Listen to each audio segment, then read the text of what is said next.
उत्तर प्रदेश में जातीय समीकरण साधे बिना राजनीति कर पाना कठिन काम है। बहुजन समाज पार्टी से लेकर समाजवादी पार्टी तक इससे बचे नहीं है। राजनीति के जानकारों का कहना है कि बसपा दलित राजनीति करती है, सपा मुस्लिम और यादव समीकरण साधती है और अब भारतीय जनता पार्टी दूसरे तरीके से जातीय समीकरण साध रही है। आगामी लोकसभा चुनाव से पहले उत्तर प्रदेश में योगी आदित्यनाथ के मंत्रिमंडल का विस्तार हो गया है। 3 पार्टियां बीजेपी, आरएलडी और एसबी-एसपी के 4 विधायक एमएलसी मंत्री बनाए गए हैं। बीजेपी ने सुबह सपा के अध्यक्ष ओपी राजभर को ही मंत्री पद दे दिया है। वहीं रालोद के एक विधायक की भी मोदी कैबिनेट में एंट्री हो गई है। यूपी में राजभर और पिछड़े वर्गों की राजनीति के ओपी राजभर मंझे हुए खिलाड़ी माने जाते हैं। यूपी की राजनीति में राजभर वोटों की संख्या करीब 4% है। पूर्वांचल के करीब 18 जिले में राजभर जाति के लोग रहते हैं। ओपी राजभर करीब 16 लोकसभा सीटों पर बीजेपी को मजबूत बढ़त दिला सकते हैं। वहीं राष्ट्रीय लोकदल मुख्य रूप से जाटों की पार्टी कही जाती है। पश्चिमी उत्तर प्रदेश में प्रभुत्व रखने वाली इस पार्टी ने यूपी विधानसभा चुनावों में बीजेपी के लिए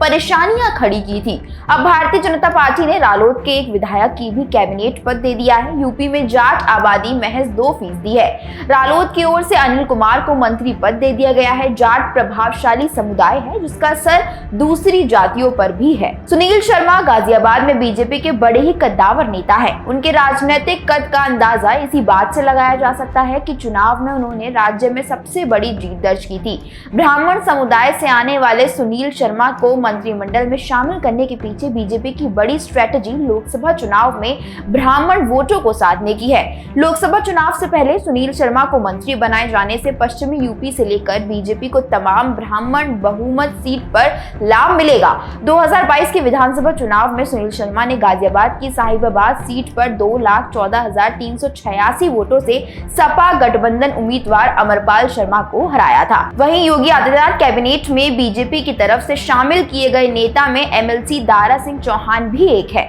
वे विधानसभा परिषद के रास्ते योगी के कैबिनेट में शामिल किए गए हैं। मऊ के मधुबन सीट से वे विधायक रहे हैं। 2017 के विधानसभा चुनाव में उन्होंने इस सीट से जीत दर्ज की थी, लेकिन 2022 के चुनाव में टिकट नहीं मिलने की संभावनाओं के बीच उन्होंने बीजेपी छोड़ दी थी। 2022 के विधानसभा चुनाव में दारा सिंह चौहान ने सपा के टिकट पर घोसी से चुनाव लड़ा और जीत हासिल की। हालांकि सपा को सत्ता नहीं मिली तो दारा सिंह बीजेपी में वापसी कर गए। जुलाई 2023 में उन्होंने सपा छोड़ने के साथ ही विधायकी भी छोड़ दी। अब इस सीट पर जब उपचुनाव हुए तो दारा सिंह हार गए। बीजेपी ने उन्हें बाद में एमएलसी बनाया और अब मंत्री पद से नवाजा है। खैर, आपको कैसा लगा मोदी योगी का ये मास्टर प्लान? अपनी राय हमें कमेंट करके जरूर बताएं। धन्यवाद।